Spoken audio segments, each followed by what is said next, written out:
Alrighty, so my name is Sam Krause with Krause Accounting Group. Today we're going to go over how I grew an accounting firm from a little over $500,000 in revenue to 1.5 this year. Did a couple acquisitions, a lot of team growth. It was a full year this year. So let's get right into that here.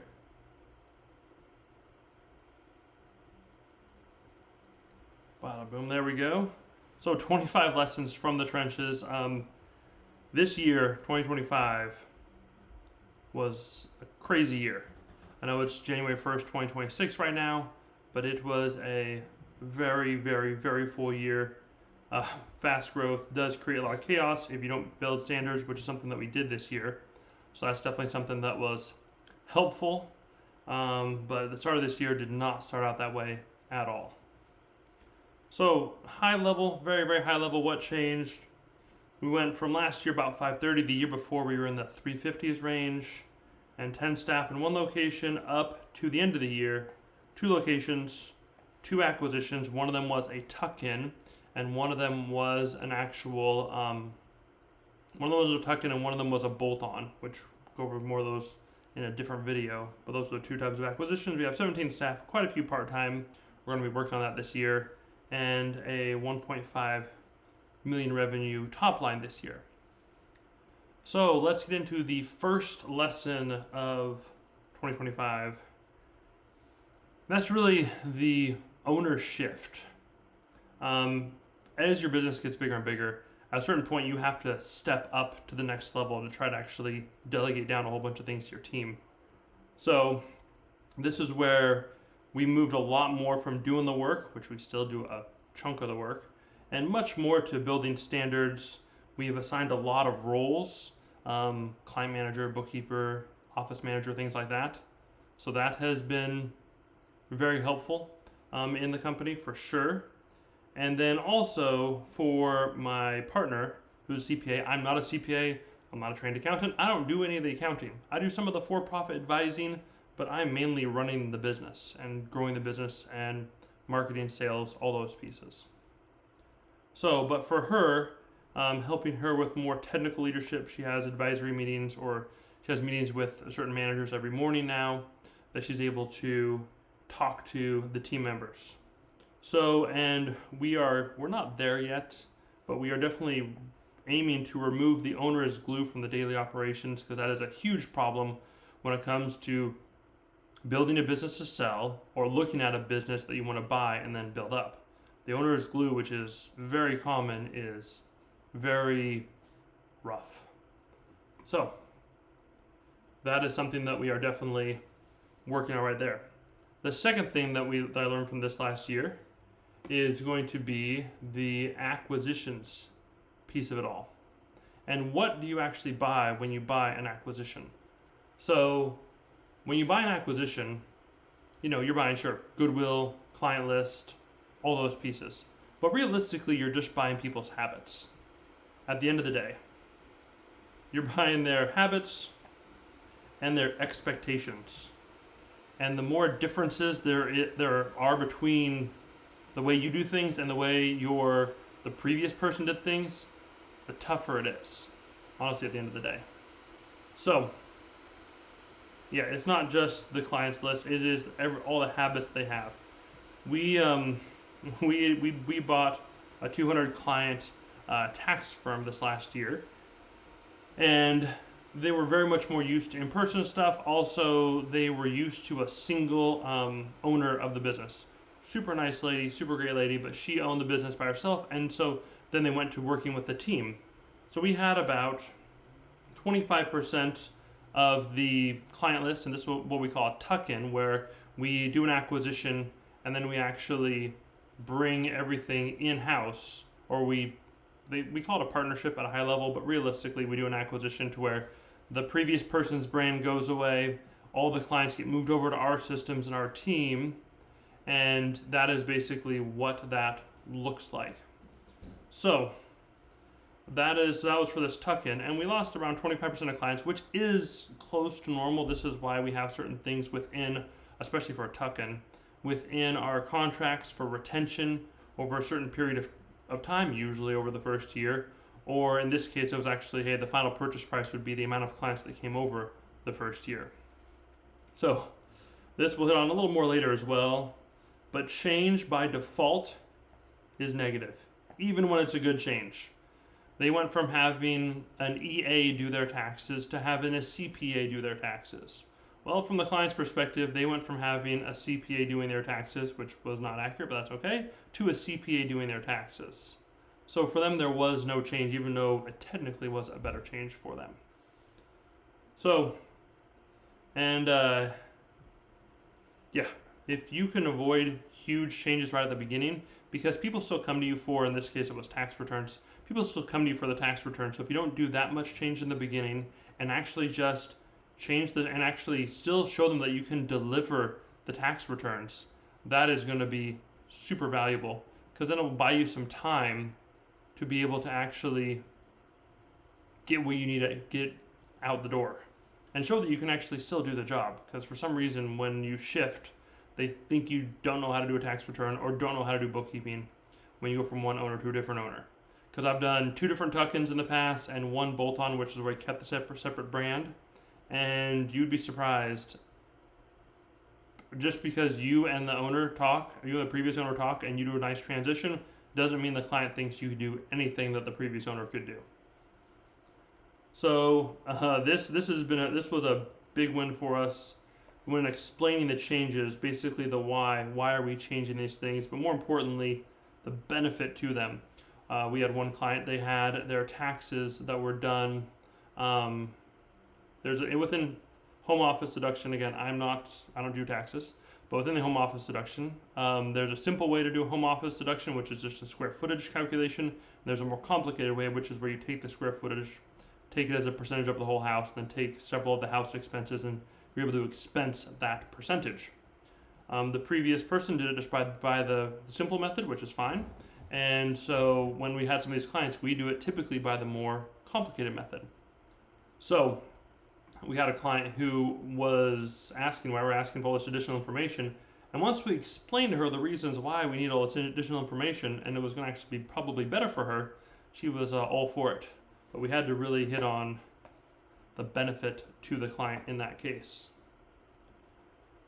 So cash management, going from that amount of revenue from roughly $60,000 a month to going to, what is that, $120,000 a month. It is a large shift in cash management across the company. And we have a lot of seller financing debt on the acquisitions that we did, and so that is still something that we keep a close eye on for sure. So one thing that really helped this year, because taxes, which we'll talk about later as well, are a big thing, especially when you're paying a lot of debt. But we set up some auto transfer rules. We use a bank called Relay right now. Really like them to be able to to kind of make the whole profit sharing or profit first model much more easy. We don't do that one like religiously, but it does make it much easier doing that. Also, this was the first year, thankfully, that our salary. So I've been in accounting for almost 3 years, and the business is total of 5 years old. When I came into the business, it was doing $160,000 in revenue. Now in 3 years, we're up to 1.5. But the ability for us to have an actual salary that hit all of our living expenses, which happened in 2025, was terrific, and we didn't pay ourselves any more than that.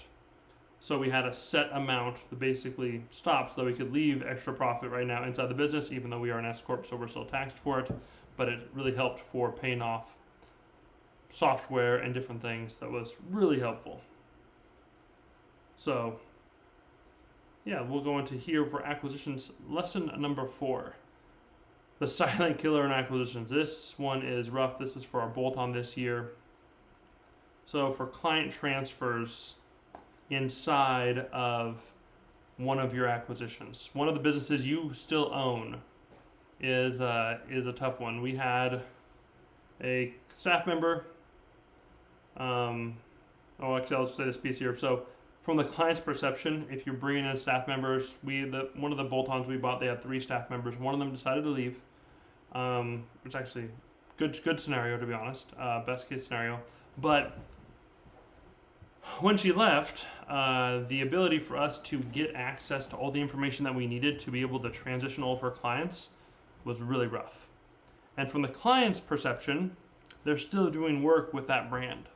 So from their perception, there should be no problems at all, but they didn't really have really good systems, so it was hard for us to work those out.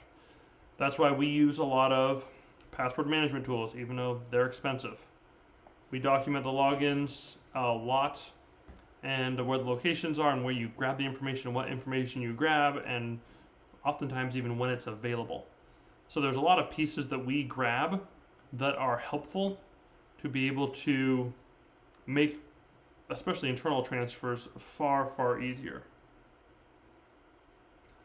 So another lesson here, this was a tough one with tax. Single point of failures, stop production. Last year we only had one tax reviewer, and when they left in May, which was well deserved, for going on vacation, everything entirely stopped. We let clients know, but still it caused some stress and a big backlog for when we came back in May. So obviously this is a growing pain that we are addressing this year by trying to bring in another EA, and also by having more preparers and admin staff to be able to just help that. And that's all part of just growing and getting bigger over time. This is live, so gotta drink my water. Number 6 here. VFO, all-inclusive packages. This one was actually really big. We got a couple really nice sized clients this year. I think in total revenue added in for just VFO clients this year for the year in total was 36, like over 96,000 just for 2 clients. So that was a pretty cool one. So VFO is what we call our virtual financial office. Basically, is where we're going to be doing the AP, sometimes AR, but also bookkeeping and dealing with all the different licenses, and basically being a total outsourced accounting department for a firm. We do a lot of just bookkeeping where we only take care of the bookkeeping and the filings for like business licenses, but we also do offer this service for our clients that are kind of the right size and where it makes sense. We have a church and high school, and then we have a large, or not large, but a small tech company that does like 8 figures a year in revenue. This is really good for owners who don't want to manage accounting staff, or they don't know what a good accounting staff looks like, which is a lot, which is very common. We did end up replacing a really crummy accounting department, and there were 2 people who were in there, and they were really not doing the job they needed to.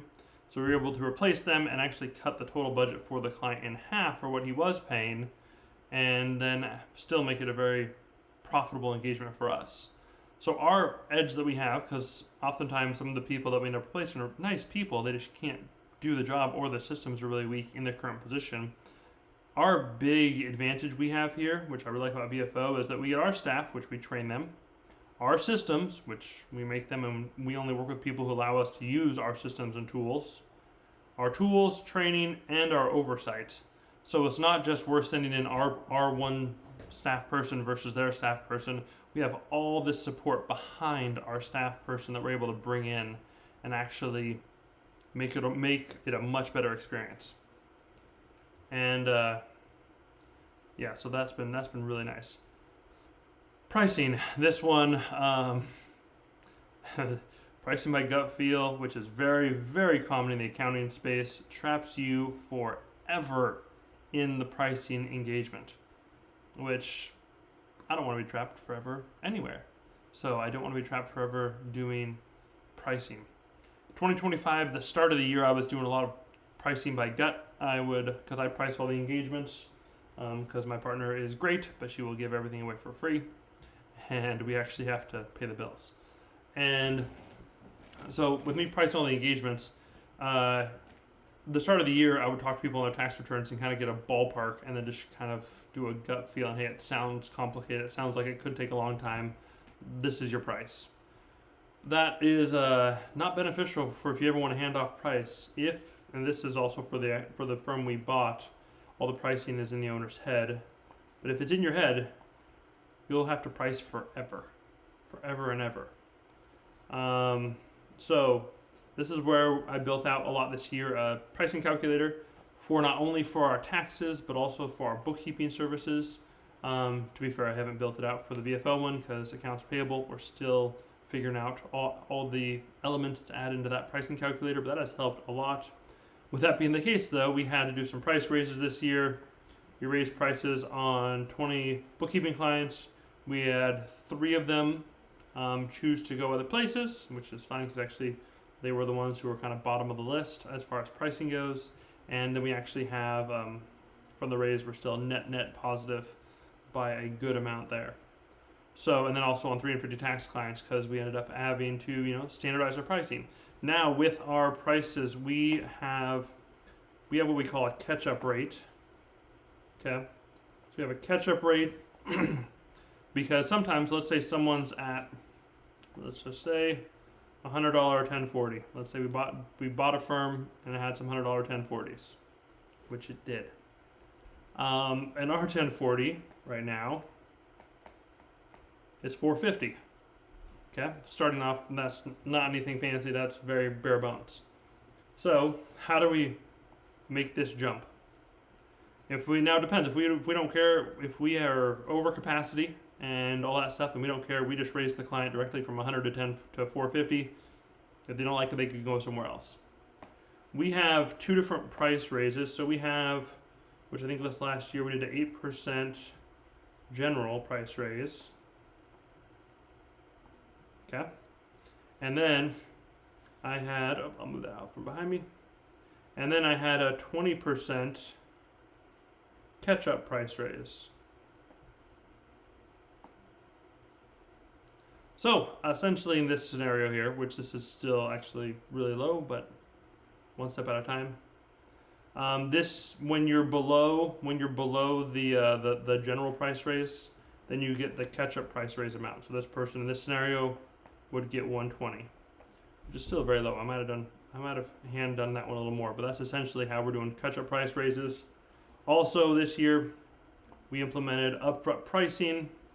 So far, it's gone well. It actually helped us pull some revenue into December, which December, January usually pretty low for us. So that has definitely been helpful.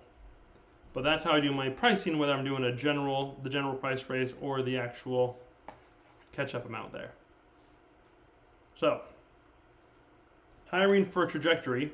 We are not a big firm by any stretch of the imagination. Honestly, I feel like we are still incredibly small. But this is something I work with my staff on. Hiring, for right now where I'm at in my business, I would rather hire a 6 out of 10 skill with a 9 out of 10 drive. That's what I would rather hire right now. Because right now we are a relatively high growth firm, so stuff is changing pretty frequently. And drive really helps us win in the long term because, one, we're changing fast as a firm because I'm still looking to potentially this year buy another bolt-on accounting firm. I sent off some marketing materials for that. But number 2 is accounting itself changes a lot. We have AI at our doorstep. And now, there's going to be some things it doesn't do, but there's going to be other things that it does. We use AI every day. I use ChatGPT every day. We have a team plan for most of our staff. Our project management system has AI built all throughout it. So accounting is an incredibly tech-heavy industry, and things change quickly. And so having that drive, that willingness to learn, that willingness to learn new things quickly is incredibly important. So, and I did have, I had a staff member that really showed low drive, is that I invited them to something and it took them 5 days to even try to accept it. And she was already on basically a warning for not going after things quickly.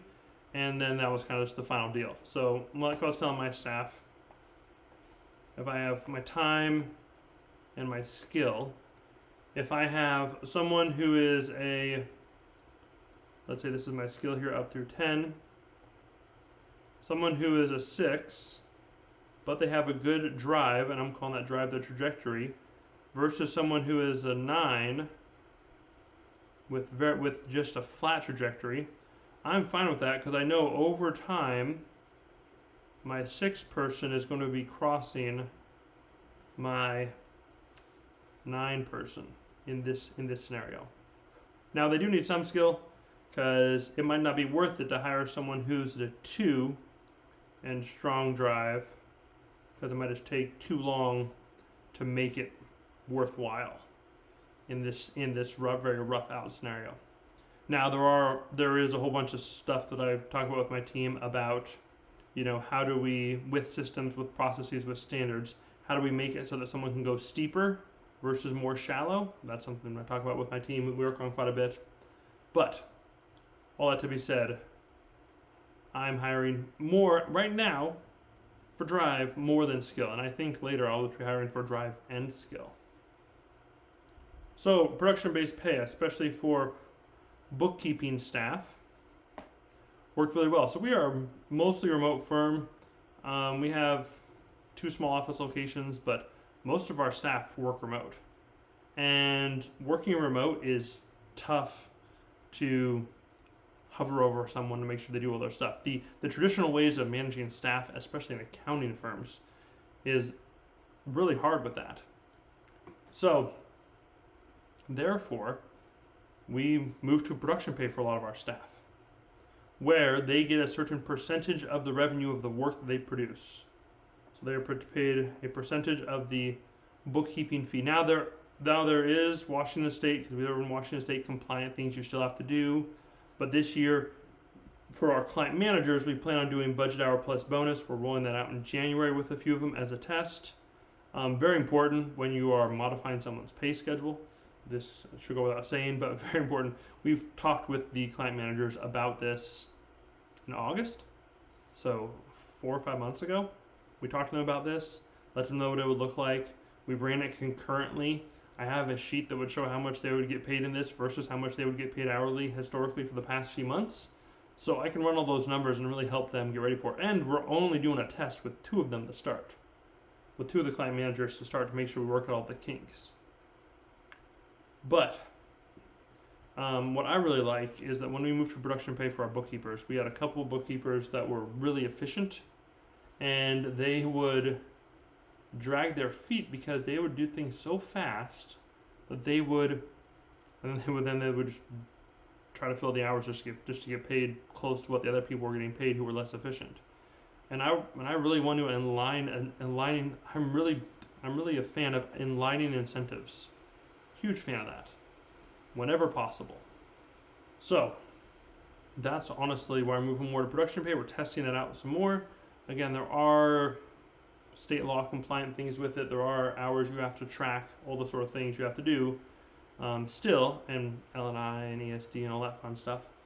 But I think it could be worth it, especially once we figure out some of these details. We already have it for some staff, but not all staff, and we're moving more this year. So, standardizing roles was huge this year.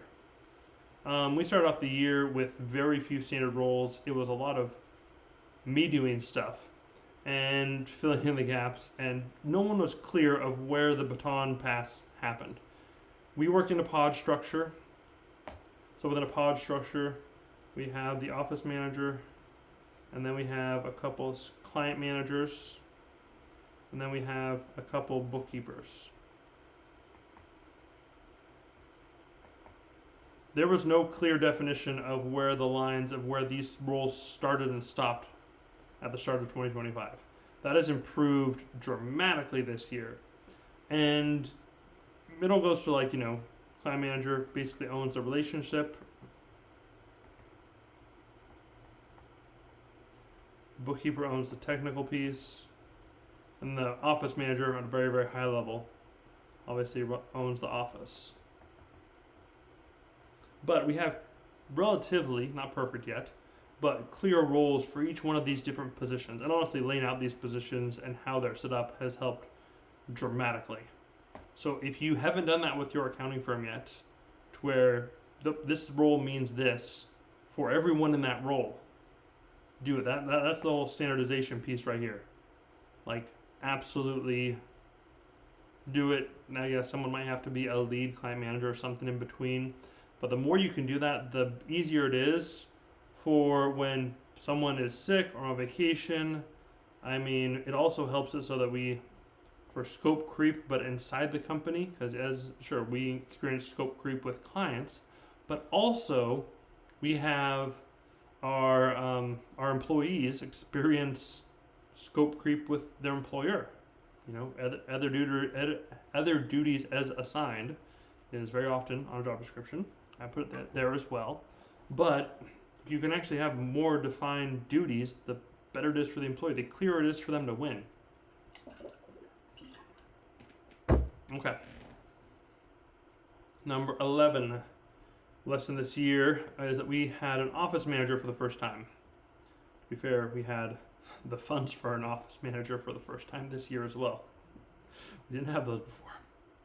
So this office manager has been going really well. She is managing our new location to us, that's nearby, and trying to figure out everything in there. But she is essentially responsible for we're taking it step by step, but she'll be responsible for the admin of the company. So all the paying the bills, making sure our team is paid, making sure their health care is paid, their retirement is paid, all those sort of things.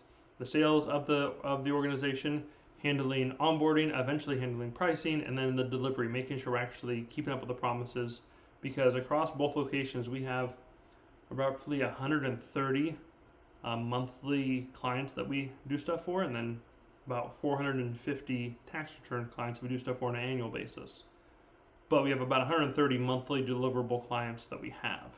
I don't know if that's a normal phrase, but so she has her piece that she's supposed to take care of, and we broke the job then on those 3 roles. And to be fair, me and Marion were still taking over a large part of those 3 roles, but she is taking those over slowly but surely, little by little there. So this win has been great. One thing we have definitely done is handoff meetings, because delegation and abdication. You want to make sure that you're delegating, not abdicating. Abdicating is where you just throw it to somebody and you never check in again. You never ask if they need any help. Dan Martell has the rule, the 10, 80, 10. So you're going to have basically the first 10 is kind of the vision, which you do with the staff or with the manager or with anyone you're delegating something to. And then there's the work, which is the 80%, which is only the staff. And then there is the review. This is a very simplified model, which is then you again with the staff to make sure that 80% actually was efficient in what you wanted it to have happen. So 10-80-10, do that a lot. We're still doing that. We're still in heavy transition. She's still getting things put together. I should probably make that visible. But yeah, so that has been really well for us this last year. Big fan of that. Eventually going to have a client manager for our first location. That's one of the goals by the end of the year. I'm excited about that, or office manager for the first location, because currently I'm the office manager. This is a hard one for me. I am a systems guy. I like to improve tools, but do not stack major changes during peak season. Should go without saying, but during tax season, it was really tough. One of the hard parts of this tax season is that we have, location 1, and its workflow goes like that pretty much throughout the year, where we have, April or March, April. Okay, that's the workflow. And then we have, November here. This is May, right? And then we have location 2. Okay, location 2, and its workflow is pretty much like this. So that's location 2's workflow, or busy season, if you would. So when did we buy location number 2? We bought location number 2 March 1st, 2025. Thankfully, the current owner was willing to stay on for a year, which he is still there, and I'm very incredibly grateful for that. So he was able to maintain because we weren't able to touch it till May, realistically, which is not normal. But we also knew the situation, and we were very communicative about the whole thing. But yeah, that was a rough time. That is for sure. So speaking of keeping the owner on here. Lesson 13, we kept on the seller as a bridge because knowledge transfer is scarce. Especially for most owners, and most accounting firm owners I've spoken with, okay, keep everything in their head and do not have many SOPs. And if they have SOPs, no one's looked at those things in a decade. So, just saying, that's very, very normal. So with our new location that we bought, which I just mentioned up above, the seller is staying on for a year, but that is almost done. End of February, he will be completely out. And I've been really appreciative for all the insight he has given us, because there was a lot to this second location that we were unsure about. Also because he's an older gentleman, we have a lot of in-person sessions because that is how he has done knowledge transfer primarily in the past. And if I'm trying to get information from somebody and I want the information a lot, I want to make sure to make it as easy for them as possible.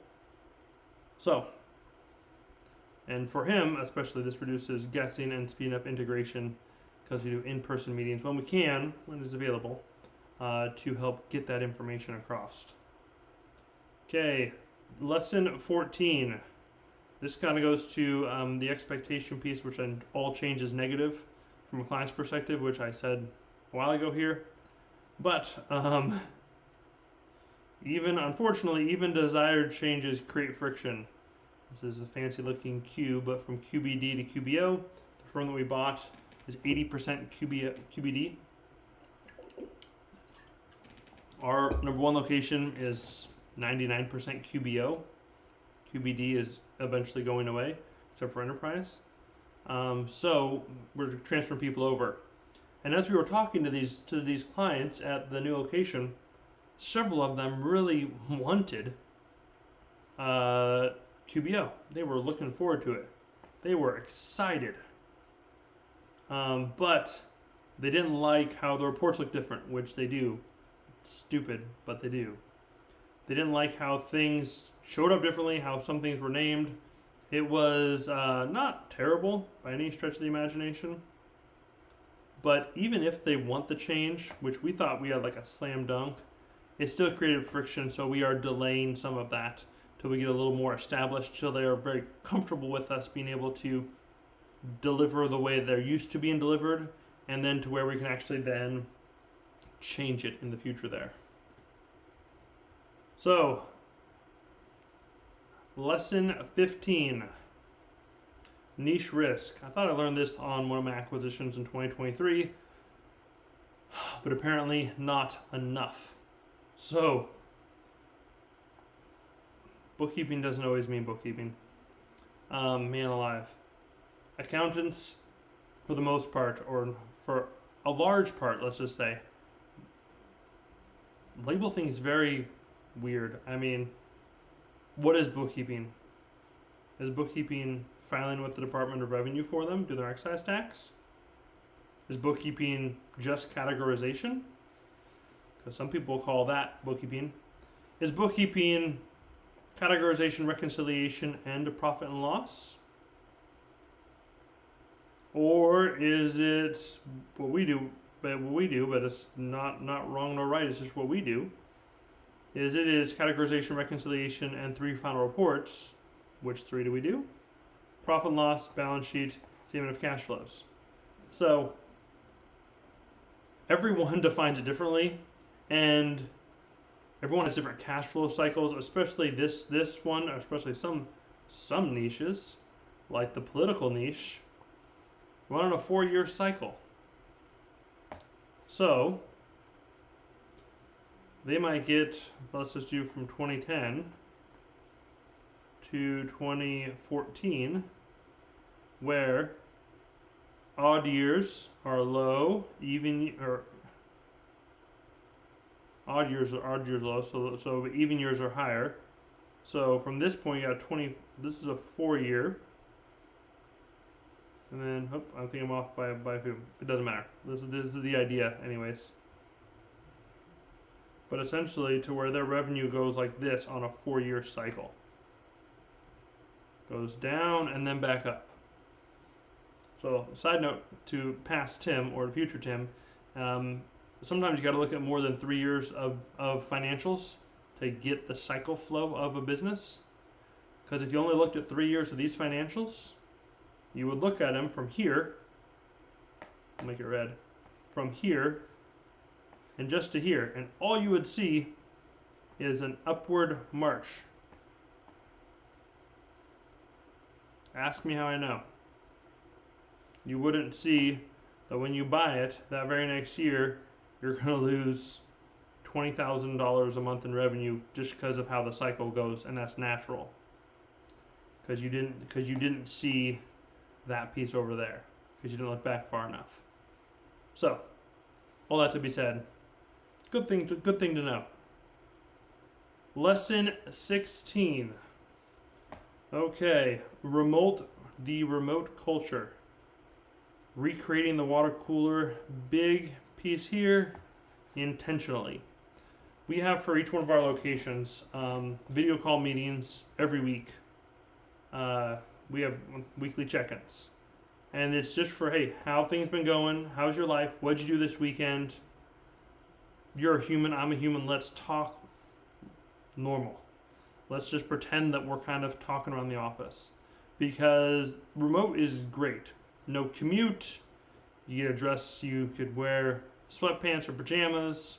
You just gotta wear a nice shirt and hey, you're good to go. Like, that's awesome.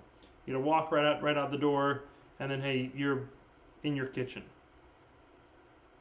But remote can be really lonely. Incredibly lonely. It'll be interesting to see where we land eventually as a society with how much work we want to do remote versus in person, or what jobs stay remote and what jobs demand in person. Because it can be incredibly lonely to work remote. Not only for you, but for your staff. Absolutely. So how do you recreate the water cooler? We do some Christmas gifts. We do weekly check-ins. And, you know, one of the firms we bought, they hadn't done a check-in with one of their remote staff because they started all in person and only had one remote staff. And they hadn't done a video call with that person in 4 or 5 months, somewhere like that. And she felt incredibly disconnected and incredibly put out. So, if you're going to have remote staff, which I highly recommend because accounting is a good fit for it, and it's the way the world is going. In some things, I think accounting is going to be one of them. Make sure you have an intentional plan of how you're going to maintain that human connection. That's really important. All right. Communication frameworks from my buddy Brian Harding here. Did a lot of this year. It was actually part of my meeting note as well. But what do I how and asking questions. Man alive, has this been transformative to my meetings? It's funny, this YouTube live here, it is the longest I've probably talked without asking a question of somebody and having an answer in an incredibly long time. But we use what, why, how, which is basically what is the objective, why is it important, and then you get the team's help on how we're going to be getting there as a team. So that has been super helpful. It sounds so trite and so small, but it is ridiculously helpful. And thank you, Brian, for the help on all that one. Asking questions. Asking questions is ridiculously important because if you don't ask questions first, let's say you're trying to teach people, and this is the goal. You're trying to teach people to land on this red little target here. Okay? Boom. There is my artistic rendition. If you do not ask the questions of the team of what they already understand, you know, or this is the objective, you want to get the level of understanding you want them to get on a certain topic. Let's say here's a topic, you want them to get to this level. If you do not ask them where they already are, you don't know if they are down here or if they're all the way up here before you get started.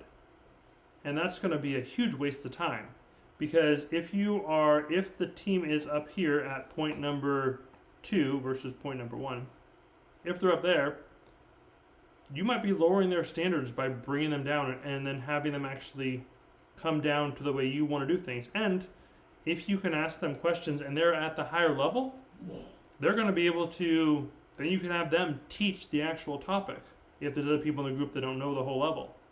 There's been so many times when instead of going in there and blurting out my proclamation, where there's been an issue and I want to teach the team and I want to talk to the team about a certain thing, or we're going to go over a certain topic, and I just ask them questions and we're already there and there's not a problem, or it's already solved and we just move on.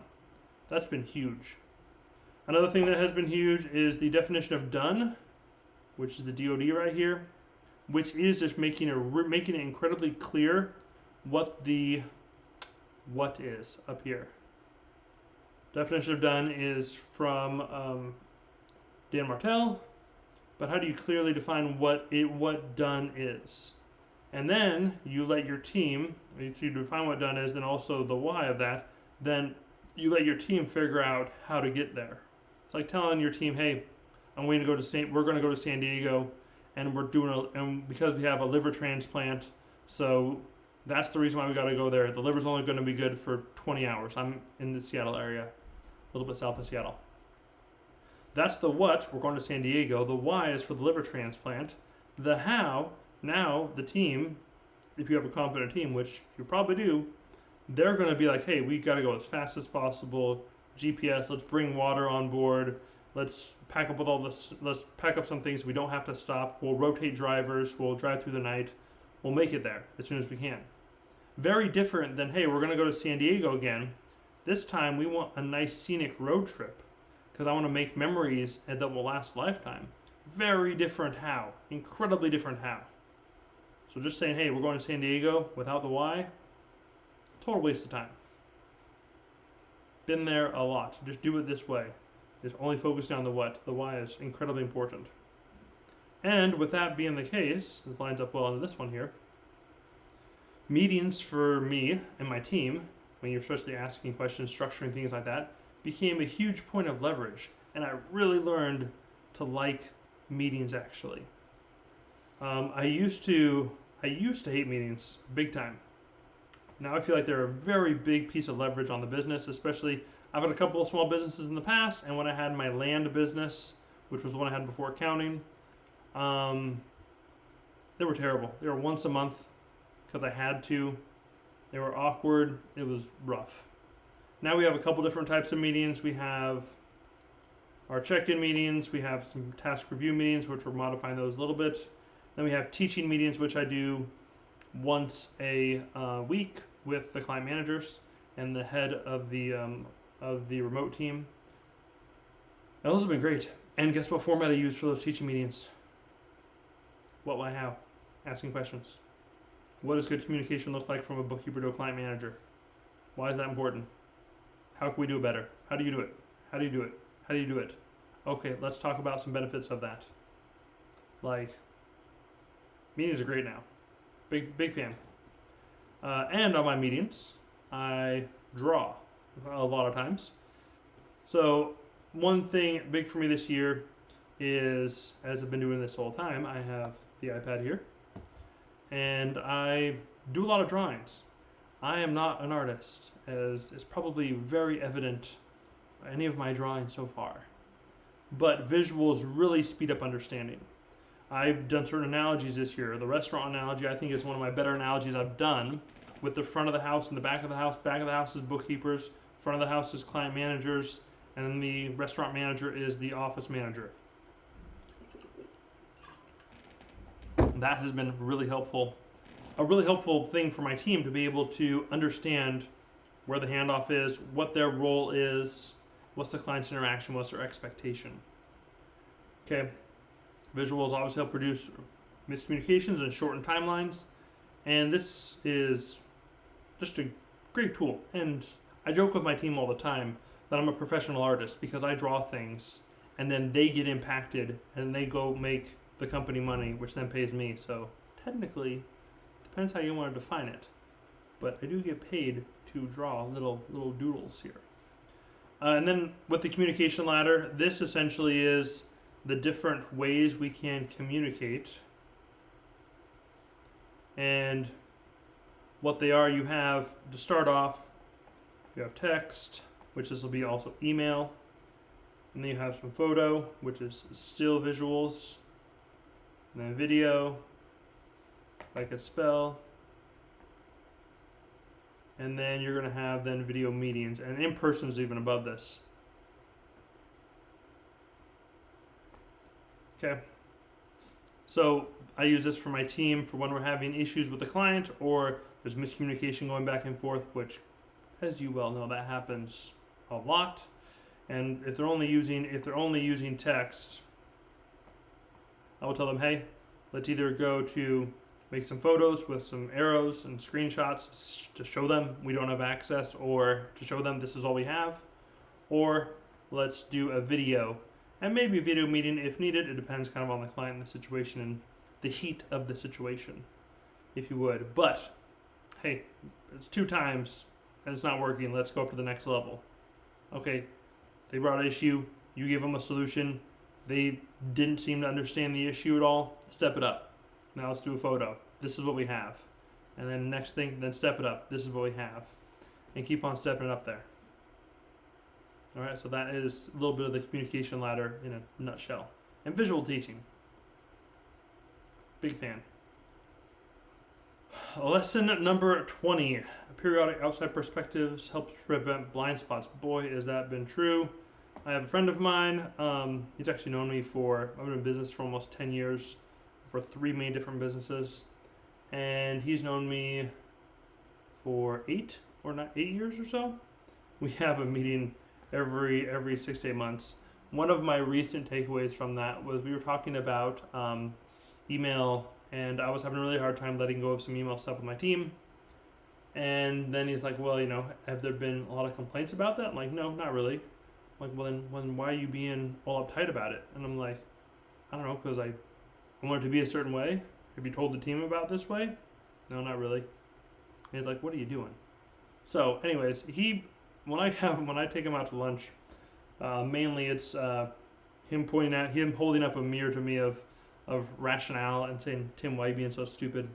So that's been really helpful for sure. He also helped me really get clear on defining roles and having clear levels of capacity with the budget hours, which we talked about earlier. It allows the client manager to have a certain level of capacity, and then above that, they don't have to keep on getting more clients, which has really been helpful, or should be helpful. We're doing client manager rollout this year. It has been helpful so far with the bookkeepers. So yeah, the outside perspective, amazing. Thank you, Aaron, very much for going out to lunch. One thing that also worked well, another lesson from this last year, is a referral program. Our first location did $530,000 in 2024. It by itself did 845. It's the first, so I could look it up, but I think it's 845,000 in 2025. Out of that, so basically $300,000 in gain. Out of that, we have 100,000 that was the VFO stuff. We already said that. We had 53,000 that was a small tuck-in acquisition, and then the rest was just organic growth plus a referral program. We had a referral program where we like this here, pay for the outcomes, not the introductions, but where we would, once we did someone's tax return, we would then pay this other accounting firm, actually a CPA firm that was at full capacity or is at full capacity, and they would actually give us clients all the time, like multiple leads per day. In general, our conversion rate was about 25% from the handoff, from the price point, all that stuff. And then for the most part, those were really good clients, actually, because unlike the firm that we bought and brought over, they had a certain expectation of history with the previous person. And then with us, it was a different one. So there's a little more friction there. With these, it was, they were coming just from nowhere. They moved like to Seattle, or to go work at Amazon, to go work at Alphabet, to go work at Meta, to go work at Blue Origin. We have a lot of tech companies up here. And then they needed a CPA. So then they reached out. This one was full capacity. They shipped them to us. And we kind of took it from there.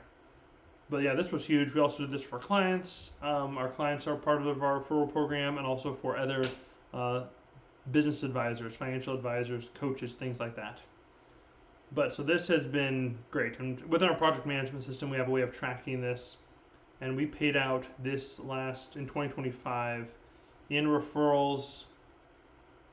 Yeah, I think it was around $8,000 in fees we paid out. A lot of them through checks or through different things. We have a check printing thing. But yeah, so we paid out about $8,000, which was total steal of a deal. Would love to do that.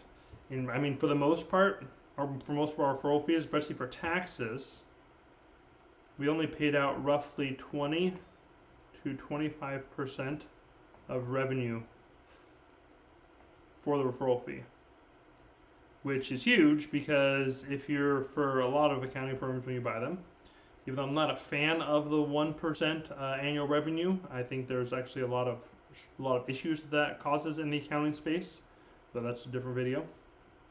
But most of the time you're paying 100% of 1 year revenue in acquisition, most of the time. So that's just the nice difference in the referral program and how that worked for our company. And again, most of the referrals came from other CPA firms, which is wild. This is a rough one. Principle 22. In the tax space especially, you know this, but principal pay down is not deductible. So model out the tax drag is rough. This year, in 2025, we paid off approximately $300,000 in debt. We have a lot of seller financing debt from our acquisitions in the past, and then we have a little bit of hard money debt because one of them we bought out with a little bit of hard money, a little bit of seller carry. So we are expecting, because that's not deductible, roughly 75 to 100, give or take, in tax. Probably more 75, but let's just be conservative here. Again, not a CPA. I can use round numbers. My CPA, my partner, would have a heart attack, but I'll use some round numbers. But then if you need tax advice, you talk to her, you don't talk to me. So the real cash burden to the business is like $375,000 to $400,000, which is tough. Our acquisition, our bolt-on acquisition this year, our new location, because there was that large drop-off that I talked about earlier in roughly $20,000 a month in monthly revenue, which was tough. We did have some emergency clauses in there that if revenue went below a certain level, we'd be able to renegotiate, but it didn't go below that level. It got really close, but it did not go below. So therefore, it got really tight. We had several months, we still have some months where if you take in the tax costs and then the debt pay down, we're barely break even. But it's also because for that acquisition, we're doing a really fast payoff. Doing a 4-year payoff, which is very quick for an acquisition, but there's health involved. So anyways, that is something that has been rough, that honestly made it really hard mentally for me having the acquisition this year. Acquisitions are not all sunshine and rainbows on any side. Buying them, selling a firm, it's work. It is 100% work. The acquisition community on YouTube makes it seem way nicer than it is. It's a lot of work, which we're going to get into some more of that work later and talking about how do you handle transition, because we've done 3 acquisitions now, and how do you handle those transitions? Because I've done them incorrectly several times.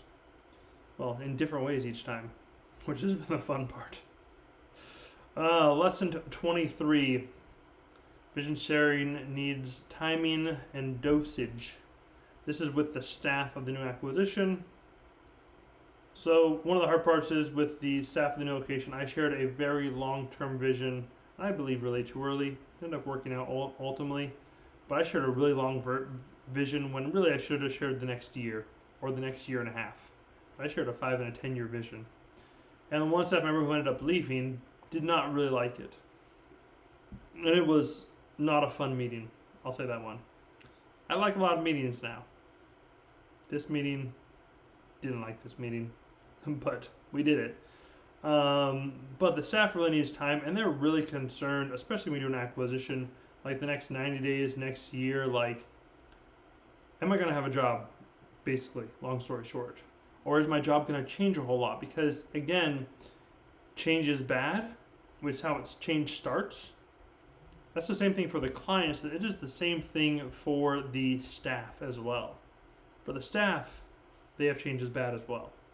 So, something that you should really keep in mind when you're going to be coming in, depends if you want to keep the staff or not in acquisition. Oftentimes you do. Oftentimes it's negotiated in the deal as far as staff retention, or at least the offer of staff retention. And that's totally a legitimate thing to have. But that is something else that you really need to consider, is how fast are you going to start making changes? Okay. Lesson 24, imitate first. So you could recreate, then innovate.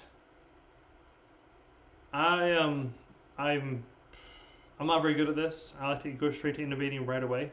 I like to think that I'm really smart, which has bit me in the butt many times, proving that I'm not that smart. So hopefully I will learn this lesson. So we at the new location, we changed some things right away before we knew really what they were there for, and it didn't work out very well. So we went back to some of the ways that he was doing some things. So yeah, you have to imitate first. There's probably a reason why, even if it might drive you nuts. Like, case in point, this next week we're in the new location. We are moving the previous owner's computer out because he wants to work from home, which is great because we're almost done. And he has a check printing software, which is terrible. Okay, but it has all the information there, it has all the previous checks in there. If I can make it work on our system, we'll use it on our system for a while, and then we'll probably migrate to a different one. But I want to make sure that I can first recreate what he has, so I make sure that I don't miss anything. Then I will innovate to a new system. So, imitate, recreate, understand why, then we're going to innovate. Understanding why is really important, and you only understand why once you have recreated it. Because guess what? It's the person who's telling you why, or the person who first did it, and then you're trying to imitate him or her, they might totally have forgotten the reasons why. It does happen. By the way, this video itself is a part of that format of imitating. End of your videos or start of your videos are very common, where you're looking back in the last year, and this is one of them. But I'm doing it and I'm recreating myself, and it's actually been very helpful. Even just making this video for myself so I can then have these notes written out has been helpful. So our meta lesson here, step number 25, or lesson number 25, is document your learnings. Man, this has been a big one. If you could document, and realistically, the firm we bought, location number 2, there's very little documented. So sure, the firm might be running right now and you don't have very much documented because everyone just knows. But if you want to build a firm to sell, document it down. Because at some point, you're going to want to leave. And you're either going to have to walk out the door, and if you end up selling it, which only 8 out of 100 firms, if you put 100 accounting firm owners who are of retirement age, only 8 of them will be able to sell. This is part of the reason why. It's a lot of work if you're going to have to document everything that you know right at the point of sale, right when you're tired and you see in the end and you want to just be done. It is a lot of work. We've sat down with some of the staff at the new location. We're going to sit down with the owner as well and just record a video and just have him talk about every single one of the clients, how he knows them, what they like, what we deliver, if they're even a client. That is honestly a big question. Are they even still a client? Because they're on the client list from 2023 and it's 2026. but that's the most up-to-date client list that we have. Are they still a client? Are they still expecting stuff from us? We have no idea. So, yeah. Another one I like with documentation, make it findable. We use a little bit of the framework of EOS, where we have our accounting firm way, the Krause Accounting Group way of how we do things. Making it easy to find is very important for the team to make it so they can locate what they need. You know, some of the time they won't even see it, but at least it'll be there. So also, something I'm a big fan of, documentation is not a replacement for live training. One of the biggest reasons it's not, because the document can't really ask questions. Not the same way that you can and then adjust things. You can't ask what, why, how. So, if something is important enough for you to learn, it's important enough for you to document, which is partially what I'm doing here. So add some people, ask some questions, which I did not make a good spot for my own video feed in this. So people ask some questions, but you have a question, you can put it in the comments down below. You could find me on Facebook, you can send me an email if you have a question talking about building a business that can sell, or buying a business that then to build up your business in the accounting space. Let me know. I'd love to hear it. How do you define a successful transition or a successful acquisition? And I guess I did already a little bit right there, but it is really a successful transition. Most of our tuck-in accounting firms, we keep roughly 75% of the clients. One of the big markers for me for success is at the end of it, how's my relationship with the seller? Okay.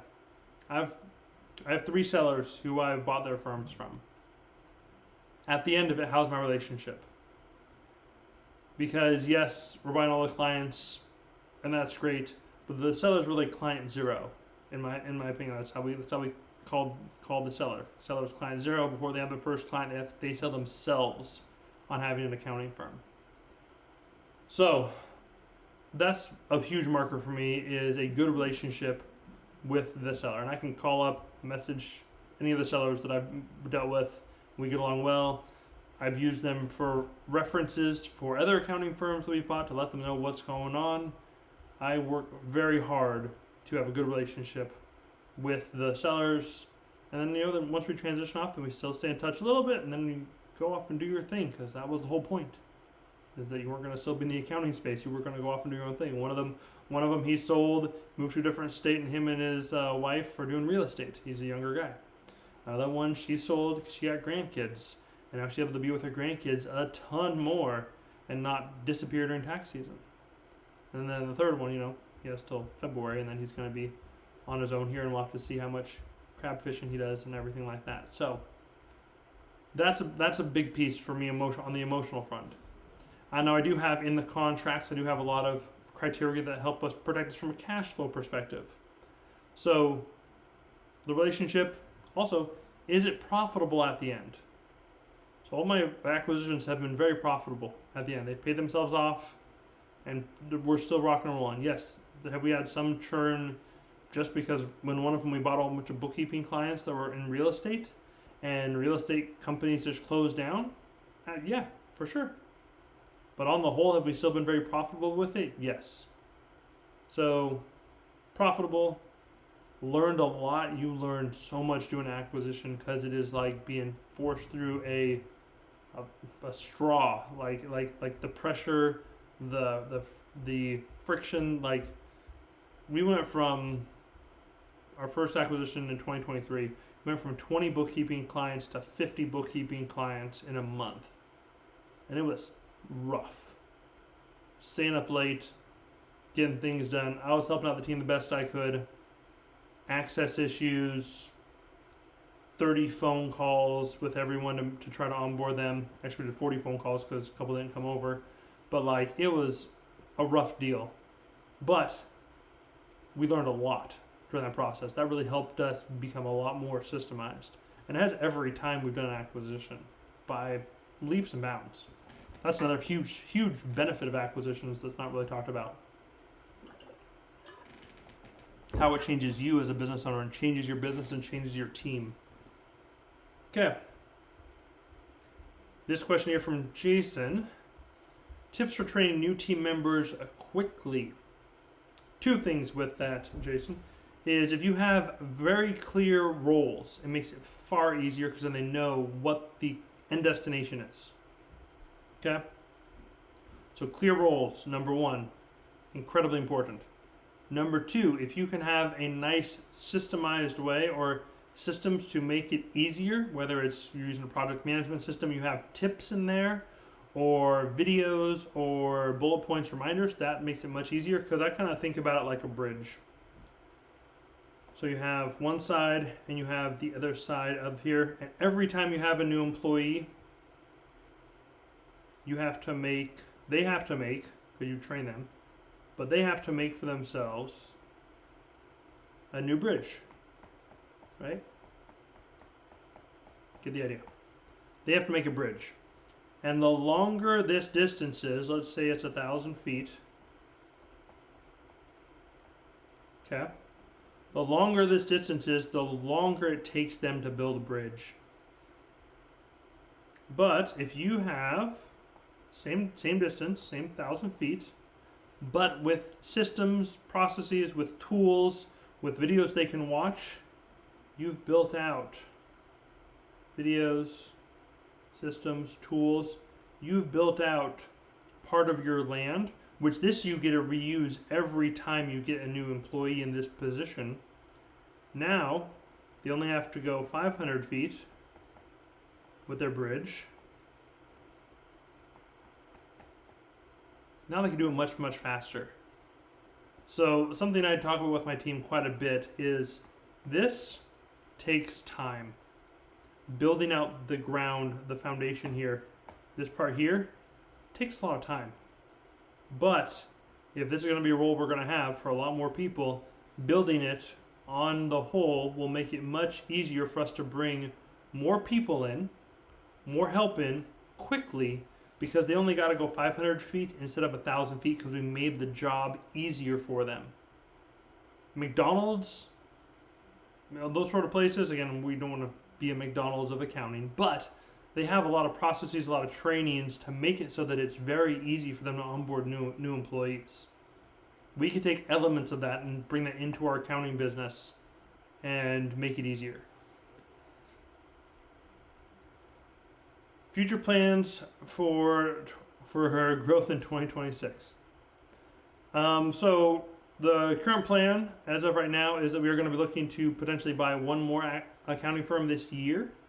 Hopefully a bolt-on where it'd be a separate brand. We might do a small tuck-in or two as well. But realistically, we've grown a lot through acquisitions. We're also going to be really kind of stabilizing how can we get our marketing down, and how can we have marketing done and then have our office manager be the lead on marketing and not me or my partner.